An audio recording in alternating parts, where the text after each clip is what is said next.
Is breaking అంటోంది. BRS నేతలను ఇబ్బంది పెట్టాలని చూస్తున్నారని మాజీ మంత్రి హరీష్ రావు అన్నారు. రాజకీయ ప్రేరేపితమైన కేసులు పెడుతున్నారని ఆరోపించారు. తమను ఇబ్బంది పెట్టాలని చూస్తే రిటైర్ అయిన తర్వాత కూడా అధికారులను వదిలిపెట్టేది లేదని హెచ్చరించారు.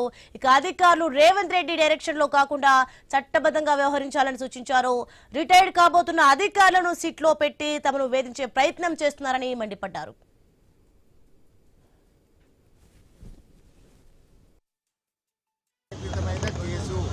రాజకీయ కోణంలో కుట్రతో ఉద్దేశపూర్వకంగా బీఆర్ఎస్ నాయకులను ఇబ్బంది పెట్టాలని రేవంత్ రెడ్డి చేస్తున్న ఒక దుష్ట పథకం.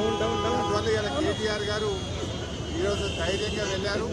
ఉల్టా వాళ్ళని అడుగుతారు. ఎందుకంటే అనేక కేసుల్లో బీఆర్ఎస్ పార్టీ నాయకులతో దుష్ప్రచారం జరిగింది. ఆ రోజు ఎందుకు కేసులు పెట్టలేదు? ఆ రోజు మహిళలకు ఇబ్బంది జరిగితే మహిళల ఆత్మాభిమానాన్ని దెబ్బతీస్తే కేటీఆర్ గారి మీద డైరెక్ట్ గా టీవీలో పత్రికల్లో వార్తలు రాయించిన పోలీస్ అధికారులు రేవంత్ రెడ్డి మీద కూడా ఈరోజు విచారణ జరపాల్సిన అవసరం ఉంది. అన్ని విషయాలు బయటకు రావాలని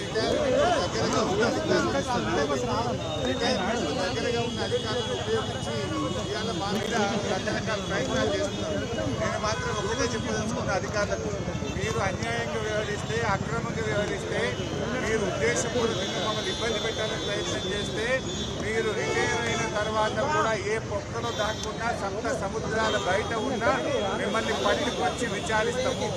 ఎవరిని వదిలిపెట్టే ప్రశ్నే లేదు.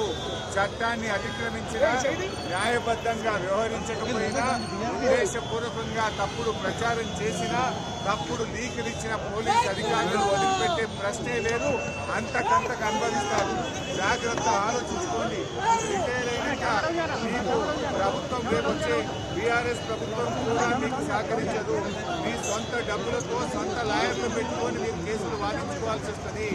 అన్ని దృష్టిలో పెట్టుకొని న్యాయబద్ధంగా వ్యవహరించండి, చట్టబద్ధంగా వ్యవహరించండి. రేవంత్ రెడ్డి దావోస్కెళ్ళి ఆయన ఇచ్చే డైరెక్షన్లో కాదు, మీరు చట్ట ప్రకారంగా వ్యవహరించండి. దావోస్ నుంచో, సిపి నుంచో, ఇంకొకరి నుంచో తప్పుడు సూచనలు, వాళ్ళిచ్చే ఆదేశాలను మీరు పాటించి చట్టాన్ని అతిక్రమిస్తే మాత్రం దానికి మీరే బాధ్యత వహించాల్సి వస్తుందని హెచ్చరిస్తారు.